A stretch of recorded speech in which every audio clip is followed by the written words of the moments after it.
Assalamualaikum warahmatullahi wabarakatuh. Salam sejahtera untuk kita semua. Om Swastiastu, Namo Buddhaya, Salam. Kurikulum Merdeka mengedepankan pembelajaran intrakurikuler yang beragam, di mana dengan beragamnya konten yang dimiliki, maka diharapkan peserta didik memiliki lebih banyak waktu dalam memahami konsep serta penguatan kompetensinya. Dalam implementasi kurikulum ini sejalan dengan pemikiran Bapak Pendidikan kita, yaitu Ki Hajar Dewantara, di mana pendidikan memajukan kesempurnaan hidup. Dalam pendidikan, kehidupan anak harus selaras dengan alam dan masyarakat. Untuk memahami kebutuhan dan perkembangan belajar anak, tentunya semua pihak harus mampu bekerja sama. Hal ini sejalan dengan apa yang dijelaskan oleh Bapak Pendidikan kita tentang konsep trisentra pendidikan, di mana dalam kehidupan anak ada 3 pergaulan yang menjadi kunci keberhasilan pendidikan, yaitu keluarga, sekolah, dan masyarakat. Ketiga lingkungan ini akan menjaga dan menuntun tumbuh kembang anak-anak kita. Maka dari itu perlu kerjasama yang baik dalam menjaga dan merawat tumbuh kembang anak secara bersama-sama. Pada tahun ini, sekolah kami menerapkan kurikulum Merdeka dengan pilihan mandiri berubah, sehingga kami harus menerapkan prinsip-prinsip kurikulum Merdeka dengan baik, serta mengamalkan filosofi Ki Hajar Dewantara dan mengimplementasikannya dalam pembelajaran. Salah satu prinsip yang digunakan adalah menghamba kepada siswa, di mana maksudnya memberikan atau melayani, memenuhi apa yang menjadi keinginan anak didik kita sesuai dengan bakat, minat, dan potensinya. Informasi penting tentang anak perlu kami peroleh agar kami dapat memperoleh data yang valid tentang anak, sebelum kami tuntun dan fasilitasi dengan pembelajaran berdiferensiasi. Data tentang anak sepenuhnya akan dimiliki oleh orang tuanya. Orang tua adalah tempat pertama dan utama anak dalam menjalankan kesehariannya. Maka dari itu, kami yakin orang tua akan mampu memberikan informasi yang akurat tentang anak-anak. Dalam penyusunan perangkat pembelajaran dan proses pembelajaran yang sering dilakukan oleh Bapak Ibu guru di sekolah, sebelum mengenal adanya pembelajaran berdiferensiasi, mereka selalu menyusun kegiatan pembelajaran berdasarkan apa yang dianggap baik oleh Bapak Ibu gurunya. Sehingga perangkat pembelajaran yang disusun merupakan ide sepenuhnya dari guru yang bersangkutan, karena bagi mereka itu adalah langkah yang terbaik yang bisa dilakukan untuk mencapai tujuan pembelajaran di sekolah, tanpa memperhatikan kebutuhan belajar siswa yang sesungguhnya.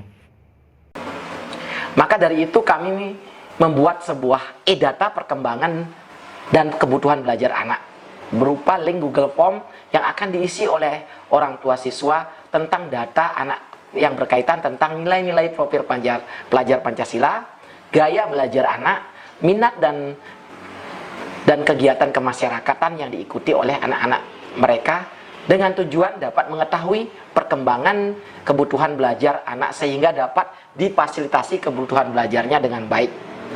Baik itu secara menggunakan pembelajaran yang berdiferensiasi ataupun nanti dengan teknik coaching. Dalam pelaksanaan program ini tentunya banyak hambatan yang kami temui untuk mensukseskan dan mencapai tujuan yang kami telah canangkan. Salah satu halangan dan hambatannya berasal dari wali kelas sendiri, yaitu saya sendiri, tentang pemahaman materi berdiferensiasi dan coaching sebagai bentuk tindak lanjut dari program e-data ini. Yang kedua berasal dari orang tua. Dalam penggunaan Google Form juga masih menjadi hambatan. Langkah yang saya tempuh adalah untuk mengatasi hambatan tersebut. Pertama, dengan jalan saya memperkaya diri dengan referensi-referensi, kemudian mengikuti program guru penggerak dan memperdalam materi-materi tentang coaching dan juga pembelajaran berdiferensiasi. Untuk pengisiannya, Google Form yang kami gunakan, kami mengadakan sosialisasi, sehingga orang tua bisa paham dengan mudah mengisi Google Form yang kami berikan. Dalam kegiatan ini kami juga melibatkan beberapa stakeholder yang ada di sekolah dan di masyarakat, seperti peran kepala sekolah, kedua teman-teman guru yang selalu mensupport, ketiga orang tua yang selalu mendukung, dan berikutnya adalah komite sekolah yang selalu mengkomunikasikan apa yang terjadi di sekolah dengan masyarakat dan ikut juga menjaga tentang keberhasilan program. Untuk mewujudkan program yang telah kami canangkan, tentunya kami sudah membuat langkah-langkah dan alur kegiatan yang harus ditempuh sehingga kegiatan ini bisa berjalan dengan baik. Membuat Google Form yang sudah berisi tentang kebutuhan belajar, bakat minat, profil pelajar Pancasila, dan kegiatan kemasyarakatan. Semua itu kami tuangkan ke dalam sebuah pertanyaan-pertanyaan yang sudah dipermudah dan dimengerti oleh orang tua, sehingga orang tua tinggal mengisi sesuai dengan keadaan anaknya masing-masing. Kemudian alur selanjutnya atau langkah selanjutnya yaitu mengadakan sosialisasi program. Tentunya ini sangat penting untuk diberikan kepada orang tua, memberikan pemahaman tentang program, memberikan cara-cara pengisian, menjelaskan program dengan baik, serta membuat grup WhatsApp sehingga orang tua mudah berkoordinasi dan kami juga mudah memberikan data-data yang kami inginkan melalui link Google Form yang telah kami bagikan. Nah, selanjutnya, langkah selanjutnya atau alur selanjutnya adalah pengisian Google Form.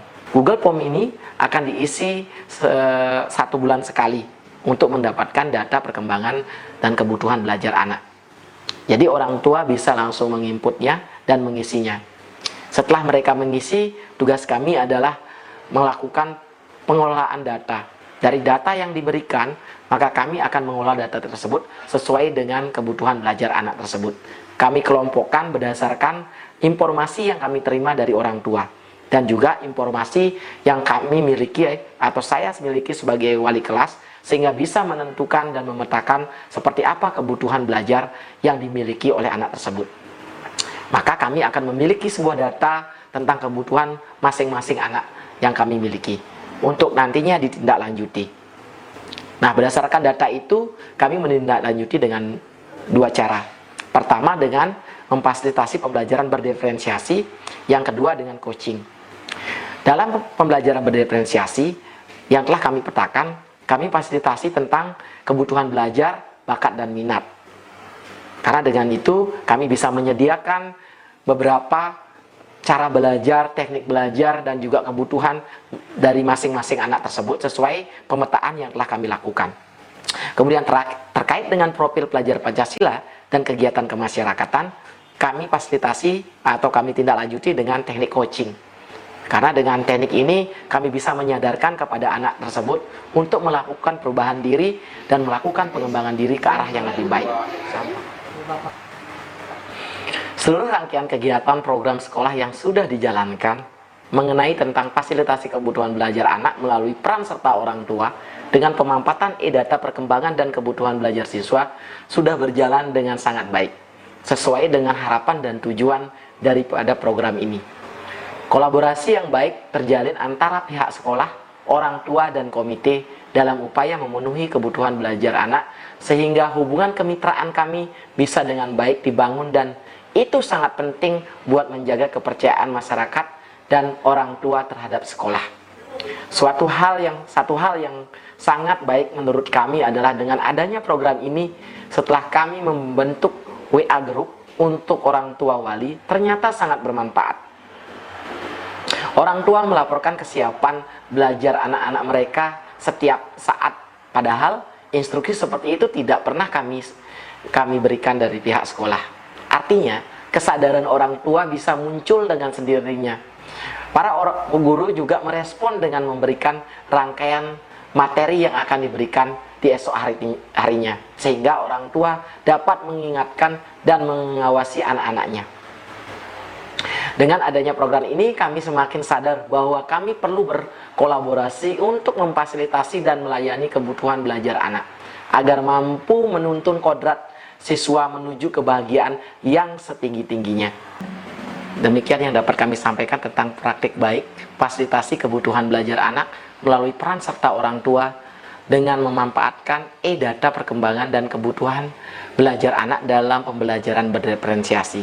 Semoga bermanfaat untuk kita semua untuk menuju perubahan yang lebih baik dan memberikan keselamatan yang setinggi-tingginya kepada anak kita untuk mencapai kebahagiaan dan keselamatannya.